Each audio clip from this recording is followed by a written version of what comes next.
और इस वक्त की बड़ी खबर, हूती की तरफ से अब अमेरिका को दिया गया है बड़ा झटका। और हूती ने ऐसे ऐसे जो खबरें आ रही हैं उसके मुताबिक, जो सोर्सेस से खबरें हैं कि हूती ने अब बाब-अल मंदेब के करीब MQ-9 रिपर ड्रोन को निशाना बनाकर गिरा दिया है। देखिए, पिछले 12 घंटे के अंदर हूती की तरफ से जो हमले किए गए वो सब के सब हमले बिल्कुल उसी स्टाइल में किए जा रहे हैं, उसी तरीके से किए जा रहे हैं जैसे हमले ईरान करता है। जिस तरह से ईरान बैलिस्टिक मिसाइल्स दागता है, जिस तरह से ड्रोन अटैक्स होते हैं, जो डिफेंस सिस्टम ईरान का एक्टिवेट है, बिल्कुल इसी तरह से अब हूती के लड़ाके भी हमले कर रहे हैं। यानी जंग का अंदाज वही है जो ईरान करता है। दूसरी चीज, हूती ने अब वही एग्रेसिव अप्रोच ले लिया है जो ईरान ने हॉर्मूज को लेकर अपना रखा है। बिल्कुल वही रणनीति हूती ने बाब-अल मंदेब के लिए अपना रखी है। देखिए, इस वक्त की जो बड़ी खबर है, US MQ-9 Reaper drone reportedly crash near चेल्बी एयरबेस इन जिबूती। देखिए, जिबूती एक देश है जहां पर अमेरिका का एयरबेस है, चेल्बी एयरबेस। यहां पर अमेरिका इसको मैनेज करता है, काफ़ी फाइटर जेट्स हैं यहां पे। देखिए, गौर करने वाली बात है, जिबूती के इस चेल्बी बेस पर जितने ड्रोन्स फ्लाइट्स टेक ऑफ करती हैं, ये लाल सागर, बाब-अल मंदेब और इसके आसपास के इलाकों में मिलिट्री ऑपरेशंस करती हैं। इसलिए चेल्बी एयरबेस बहुत इंपॉर्टेंट हो जाता है जिबूती का। अब जो खबरें हैं कि यहाँ पर एक MQ-9 रिपर ड्रोन जो है वो गिरा दिया गया है, क्रैश कर दिया गया है। और the embassy confirmed it was tracking an aircraft in distress but did not identify the aircraft or explain the cause of the incident. Reports have identified the aircraft as an MQ-9 while no group has claimed responsibility। देखिए, अभी जो खबर है उसके मुताबिक एक MQ-9 Reaper drone था जिसने ये चेल्बी एयरबेस जो अमेरिका का है इससे टेक ऑफ किया। ये बाब-अल मंदेब के आसपास था, तब इसने स्ट्रेस सिग्नल दिया और फिर उसके बाद ये लौटा नहीं और क्रैश कर गया। अब अमेरिका ये कह रहा है कि अंदेशा है कि हूती ने जो है वो इसको मार गिराया है। हालांकि अभी इसको लेकर कोई बड़ा दावा नहीं हुआ है, लेकिन ये माना जा रहा है कि हूती ने इसे मार गिराया। अब आप देखिए, चेल्बी एयरबेस जो है इसका थोड़ा जिक्र करना ज़रूरी है क्योंकि ये यमन में जो जंग हो रही है, अब इसमें ये चेल्बी एयरबेस इंपॉर्टेंट होने जा रहा है और इस पर हमला भी हो सकता है। ये जो एयरबेस है जिबूती में स्थित एक सामरिक सैन्य एयरबेस है। यह जिबूती की राजधानी शहर से दक्षिण पश्चिम में लगभग 6 किलोमीटर की दूरी पर है। और इसकी मुख्य बातें ये है कि यहाँ पर अमेरिका जो है उसके ड्रोन्स हैं, जितने ड्रोन मूवमेंट होते हैं अमेरिका के वो सब यहाँ से होते हैं। और अब सूत्रों के हवाले से ऐसी भी खबर है कि अगर जिबूती के इस चेल्बी एयरबेस पर हमला हो जाता है तो कोई आश्चर्य की बात नहीं होगी। अगर अमेरिका ने किसी तरह का ऑपरेशन किया यमन में हूती के खिलाफ तो हो सकता है कि ये चेल्बी एयरबेस जो है इस पर हमला हो जाए। और ये जो MQ-9 रिपर ड्रोन गिराया गया है ये हूती की तरफ से एक वार्निंग है अमेरिका को कि आप लाल सागर से दूर रहिए।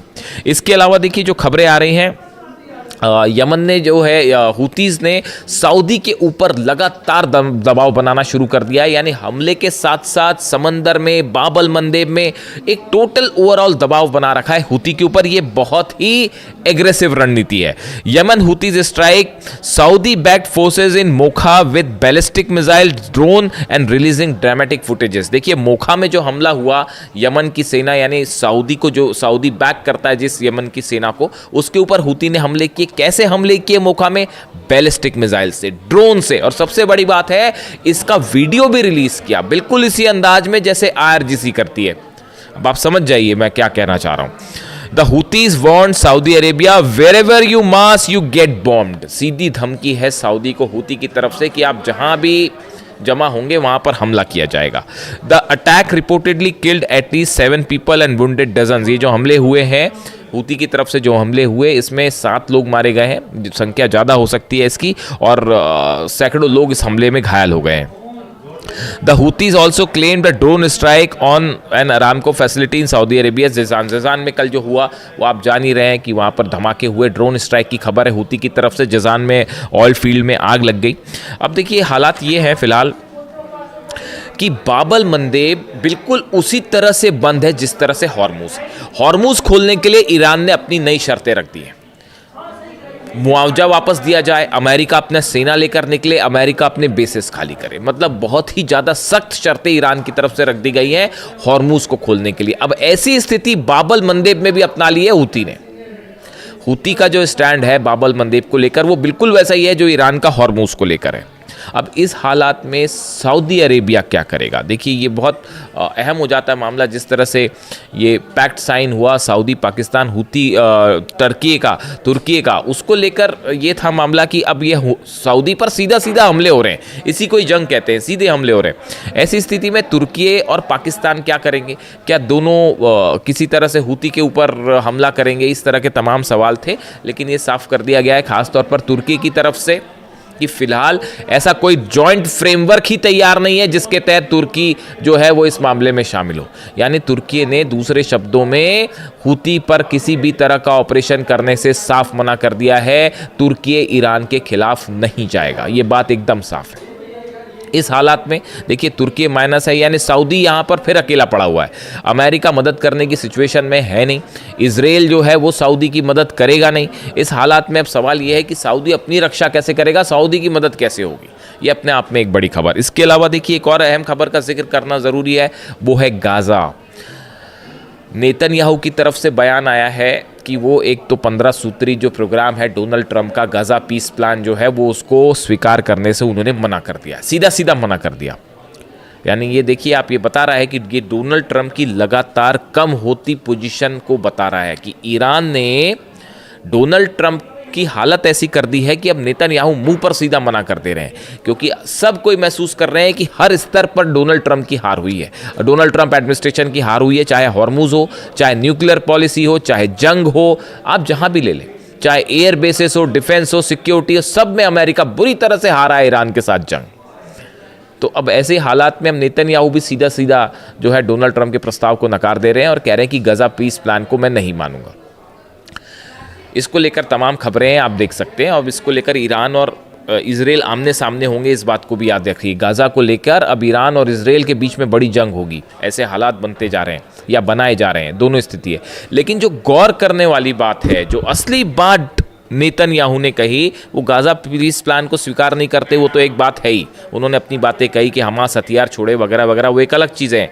लेकिन जो गौर करने वाली बात है वो ये है, नेतन्याहू ये कह रहा है कि मेरे जीते जी एक फिलिस्तीन एक राष्ट्र नहीं बनेगा, एक राज्य नहीं बनेगा। ये अपने आप में बहुत बड़ी बात है। नेतन्याहू का ये डिक्लेरेशन करना कि मेरे जीते जी फिलिस्तीन राज्य नहीं बनेगा, इस सेंटेंस ने ये बता दिया है कि आगे गाज़ा को लेकर इजराइल की रणनीति क्या होगी। इस बयान ने बता दिया है कि गाज़ा को लेकर अब एक नई जंग की शुरुआत हो सकती है।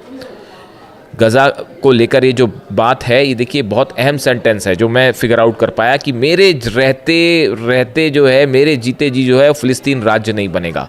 यानी ये एक बड़ा चैलेंज है जो नेतन्याहू दे रहे हैं और ये आधार रख रहे हैं एक नई जंग की। और ये भी बता दे रहे हैं कि गाज़ा से ना फोर्स वापस आएगी, और अब ये भी साफ हो चुका है ना लेबनान से वापस आएगी ना गाज़ा से आएगी, और सीरिया में भी जो इजराइल के ऑपरेशन है वो जारी रहेंगे। अब मुख्य सीट पर, ड्राइविंग सीट पर अब नेतन्याहू है, ना कि डोनाल्ड ट्रंप। डोनाल्ड ट्रंप पीछे होगा, नेतन्याहू स्ट्राइक करेगा।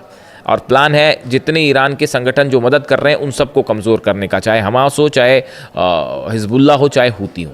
लेकिन हो उल्टा रहा है, हूती भी वहाँ पर ज़बरदस्त दबाव दे रहा है, और लेबनान में जो है वो हिजबुल्लाह भी लगातार हमले कर रहे हैं। वो खबरें आई रही हैं, आप देख रहे हैं किस तरह से इजरायली फोर्सेस को नुकसान पहुँचाया जा रहा है। यानी पूरा मिडिल ईस्ट एक बार फिर अनसेटल है बुरी तरह से। लाल सागर से लेके, हॉर्मूज से लेके, बाब अल मंदेब से लेकर ऑयल बिजनेस पूरी तरह से ठप पड़ा हुआ है। ऐसे में ईरान ने अपनी शर्तें रख दी हैं अमेरिका के सामने। अब सवाल ये है कि अमेरिका क्या ईरान की शर्तों को मानेगा?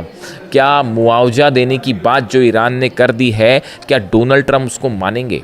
अगले चंद दिनों में एक बड़ा चेंज आप देख सकते हैं पूरे मिडिल ईस्ट में, और देख सकते हैं आप कि कैसे यहाँ पर समीकरण बदल रहे हैं और पावर सेंटर शिफ्ट होके अब तेहरान और ईरान पहुँच चुका है। इससे जुड़ा जो भी अपडेट होगा आप तक पहुँचाऊंगा। कमेंट करके बताइए वीडियो कैसा लगा। Thank you so much.